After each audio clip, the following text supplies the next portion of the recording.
Hey my dudes, today we are making a cranberry curd tart. My name is Cecilia and welcome to my kitchen here in Stockholm, Sweden. Today is the third and final installment of our Thanksgiving tart series and is all about cranberry curd tart. Now this is very adult, very elegant. I am just over the moon with it. This is definitely for an intermediate baker and not a beginner. There's just a lot of techniques piled on top of each other. Not saying that it can't be done, just saying that this isn't a chocolate chip cookie recipe. However, it is show-stopping. Everyone that you serve this to is going to be so impressed. It is stunning. Before we get started, a quick note on cranberries. When I first shot this video, I was super excited because I was able to get my hands on these gorgeous fresh cranberries. They are from Roseskattlodan, which is a farm down in Skåne, the southern part of Sweden, and they were grown wild in the forest. And I literally shot and recorded this entire video only to, at the end, have my curd not set. It was more like a pudding, and it just kind of went bleh. Oh, what a pretty tart you've made here, Cecilia. Cranberry curd. Ooh, nice. Dropping on the YouTube. Except, I'm sorry, what is this?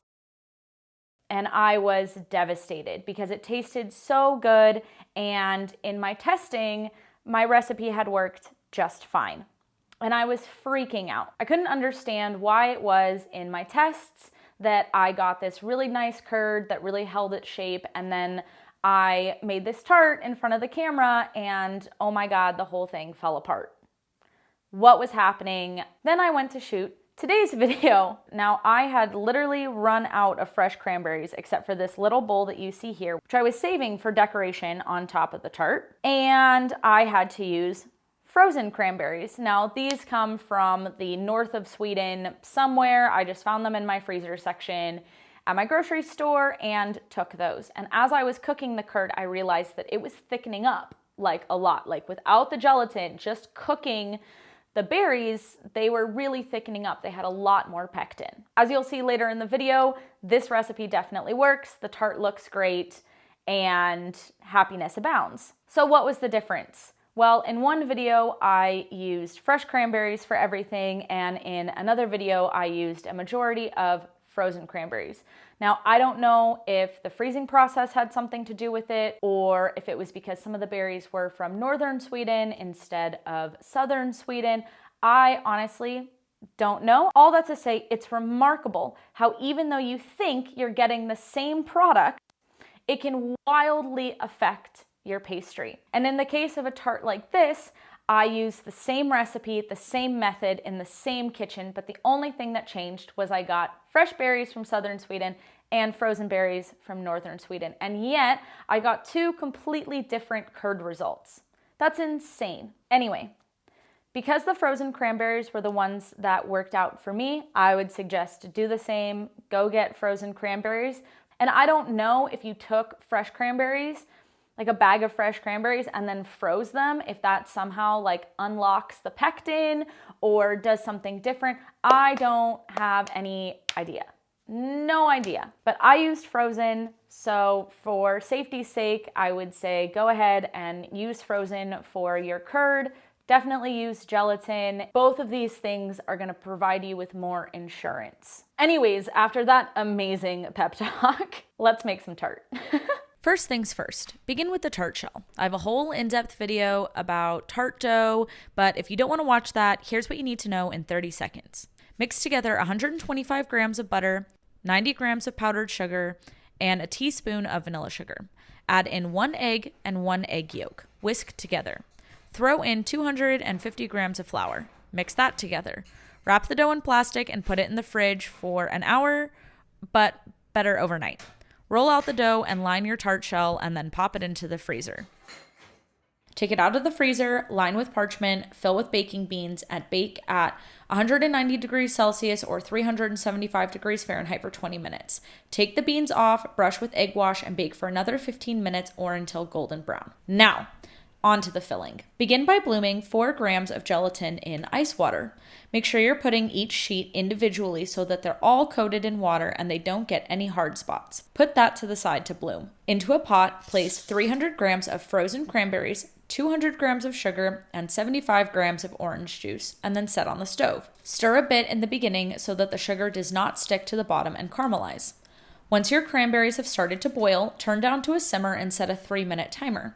After 3 minutes, they should look a bit like this. Turn off the heat and pour into a fine mesh strainer and begin to press the juice out. You don't want any of the pulp, you just want the liquid. Set that to the side. Into a bowl, crack 3 eggs. Begin to temper the warm cranberry liquid into the eggs. Do this slowly as you do not want to curdle them. Make sure you are stirring vigorously.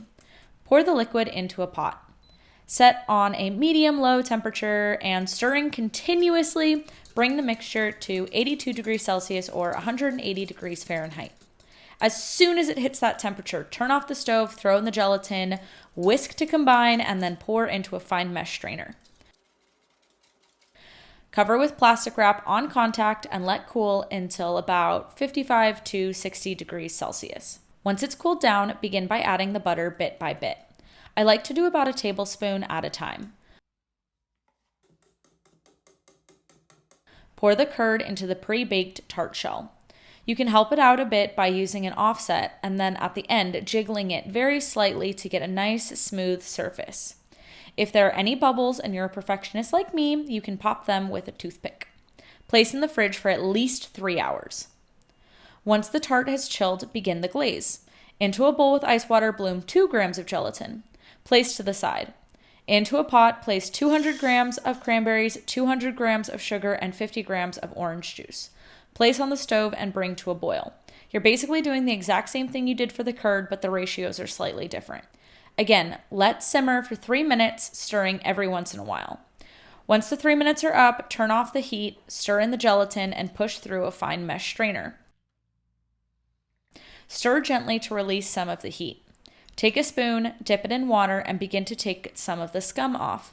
We want a really nice mirror glaze, so this part is really important. The scum is really just tiny little bubbles, and it can make your glaze look cloudy. Take off as much as you possibly can.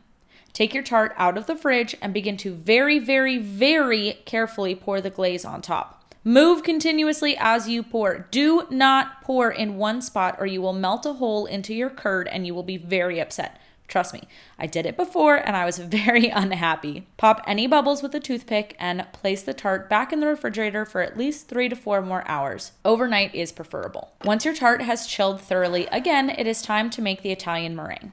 Make sure you have everything set up before you get started. You're going to need a saucepan, 150 grams of sugar, 60 grams of water, 75 grams of egg whites, and 15 grams of sugar. You will need a whisk attachment for your stand mixer and a thermometer. Pour 150 grams of sugar into the sauce pot along with the water. Into the bowl of your stand mixer, pour in the egg whites, put in the whisk attachment, and start whipping. My machine has a really hard time whisking up such a small amount of egg whites, and I know it takes a really long time. So I start the sugar syrup after I start whipping the whites. Once the syrup is on and the egg whites start to get foamy, add in the 15 grams of sugar to the whites, and focus on bringing the sugar syrup up to 120 degrees Celsius or 250 degrees Fahrenheit. Carefully pour the syrup down the side of the mixing bowl. You do not want to pour it over the whisk because then the syrup will fly everywhere, and you don't want to pour in too much because it could pool at the bottom and not get incorporated. You want a thin, even stream going down the side of the bowl. While the meringue whips up, begin on your rosemary. Take the leaves off the stem, saving any cute pieces of rosemary for decoration. Chop the not cute rosemary very finely, and once the meringue is at stiff peaks, add it in. Prepare your piping bag by cutting off the end, placing your tip in, and then twisting and pushing the plastic in. This way, you can fill your piping bag without any of the meringue coming out of the bottom. Roll down the sides of the piping bag over your hand and begin to fill with your meringue. Do not overfill your piping bag. Make sure you still have enough room at the top to twist so that you don't get meringue all over your hands. Take the tart out of the refrigerator and begin to decorate with the meringue.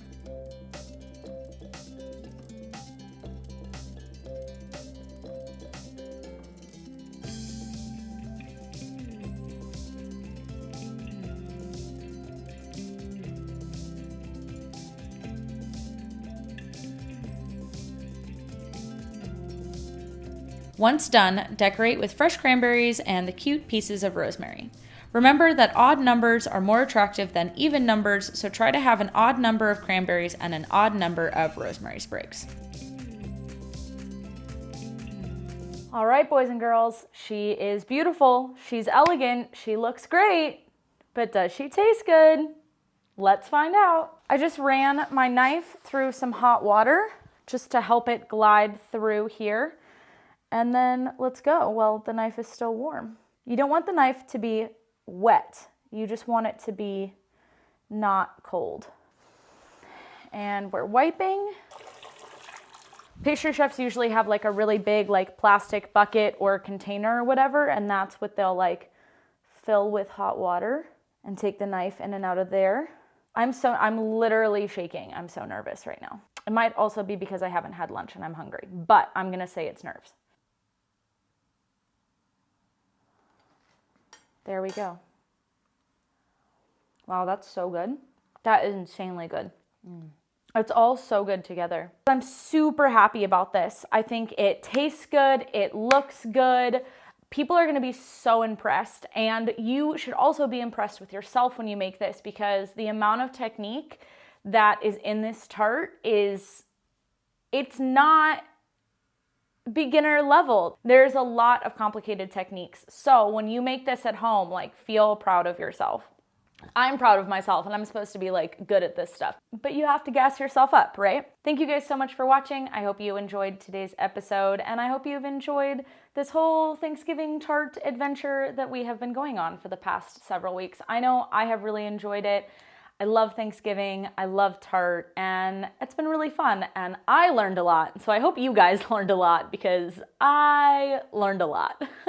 If you'd like to see more episodes like this, go ahead and watch this video next, and I hope you have a happy Thanksgiving or happy holidays or just a happy week in general, and that I'll see you next week.